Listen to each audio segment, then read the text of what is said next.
Yes, guys. Today, well, let me just, yeah, it's 5th of March, 2024. I'm gonna start saying the dates on these because I just want to see my own progress. But today is it's 11 o'clock. I logged on at 9 o'clock, so I've been here 2 hours. Haven't took trades yet, but I've literally marked out 2 trades, and they've both been like really strong winners. Um, so I just want to go through that. I feel very good about it because even though I didn't take them, um, I still saw them, and I haven't actually drawn out any other trades. Um, and the only 2 that I've drawn out have been winners. So I'll go through the reasons why I drew them out, and I'll go through the reasons why I haven't took them. So this was the first one. I logged on at here. I logged on here. No, 8:55. I saw this candle being printed, and then I logged on, and this was the candle. Um, so initially, I had my fib here to the top of here. Remember, I wasn't seeing any of this. I wasn't seeing all this. I was just seeing this. Let me just go back actually. So I had my fib drawn out like that, and I saw this candle. No, did I? No, where was I? Yeah, so I saw this one come down with some volume, and I was like, oh shit, okay. I noticed this is low anyway, and I knew really in the back of my head that that should have been the fib position. Like, always cover the low. Like, if we miss the position, we miss the position, but the low has to be covered. So when I saw that volume, I was like, okay, I've clearly got the wrong thing. So I moved that to there, waited, saw this candle print.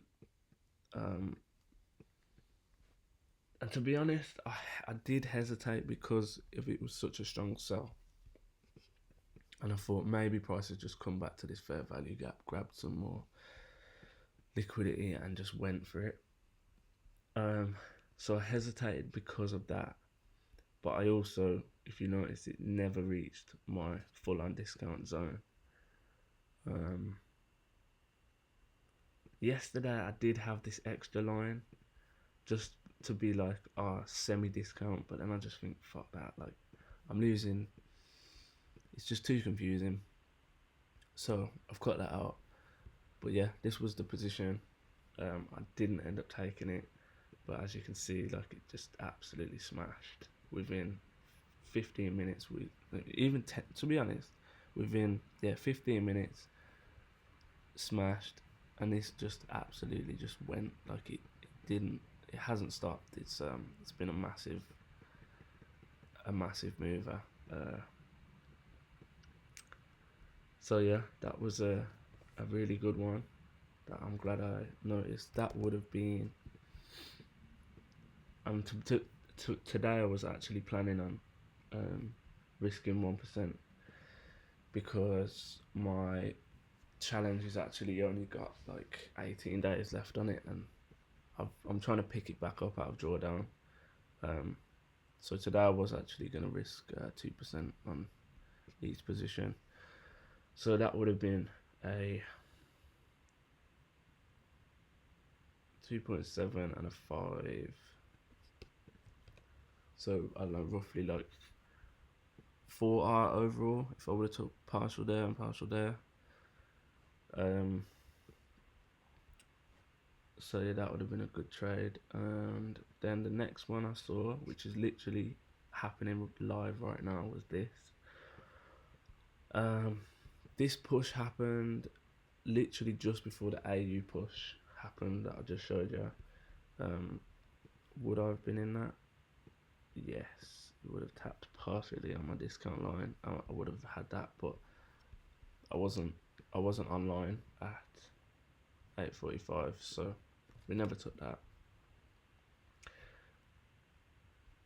Actually, going into the reason why both of these I would have took them anyway is this breaker structure, there's been a lot of consolidation here. That pushed out and came back. So yeah, just simple little breaks of structure. I'm looking at the bodies. Bodies clearly broke these bodies. Came back, tapped in perfectly, shut off, and then yeah, I was waiting for this, which I'm not sure about because I don't really like taking positions that have two lows like fairly next to each other. I love, like, so far at the moment, I love these like flip zone positions because it comes back up and there's just nothing else. There's nothing else here for it to be like, oh, it needs to sweep that liquidity. Like, it's just gonna come here, and if it sweeps that a little, it's gonna sweep it a little, but then it's just gonna blast off. So I've really been like, I've had good success with firstly seeing these and also taking them. I took did I take one of those yesterday? Well, I took one of those last week, and it's just every time I see this pattern happen where it's like at the bottom and then we see like a change in character, this usually holds. So it's been good. And then if you literally look at it, this is exactly the same but flipped. So it's made a high for the not a significant high, but it's made a high that's relative to the price action. Made a push, broke structure. Look, because this is all consolidation. La la la. It's broke that with a nice confident candle. Came back, tapped in again, absolutely beautifully. Like today, it's just been beautiful. Now the reason I didn't take this, I literally watched it happen. The only reason I didn't take this is because like the stop loss would have been 1 pip,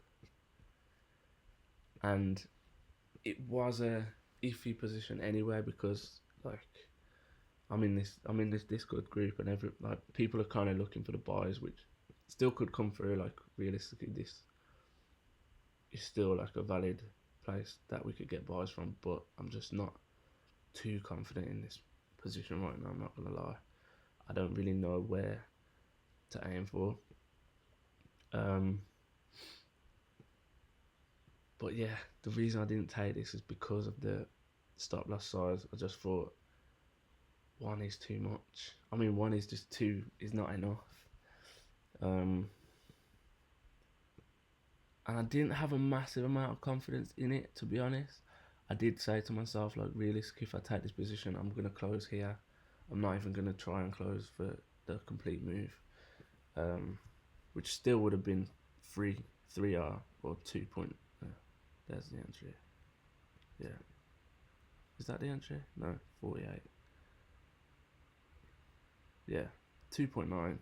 That would have been more than enough. Like on a small little move like that, which took 10 minutes to make almost 3R. I just thought, yeah, play it safe, because I saw all of this like uncertainty, all these long wicks.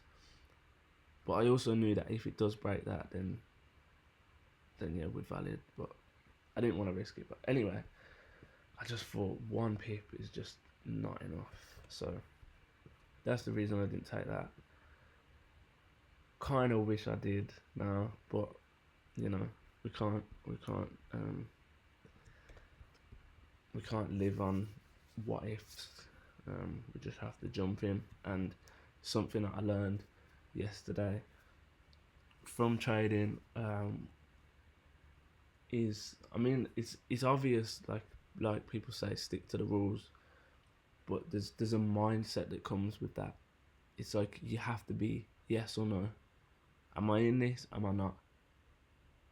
Am I, like Mark Douglas says, he says accept the risk fully. Am I in this? Am I willing to risk what I feel like I'm gonna risk in order to find out if this happened? To find out if this is gonna play out in my favor. Am I willing to risk? And You know, there's no point. The dangerous thing is being in the middle. There's no danger in being like, nah, I'm not ready to risk that. Because now I've got peace of mind. I said I wasn't going to jump in, and I haven't jumped in. So, yeah, I actually feel good looking at this because, firstly, I've stuck to my discipline. I wasn't ready to risk this move on one pip as my safety net. And, you know, even watching it go in the direction, it didn't make me jump in late and get a shit price and stuff like that. I've just watched it and it's fulfilled the thing that I exactly thought it would. And I feel good now. Because I'm not trapped in that zone of like, oh, should I take it? Oh, I don't know. It's just, I'm not going to take this one, but let me watch it and see what happens. So yeah, I feel good about this. Yeah, I just wanted to share those two spots. Yeah, you know what? I was gonna say, what if I would have took them, I'd be up so and so amount, but I didn't take them, so it's pointless me saying that. But yeah,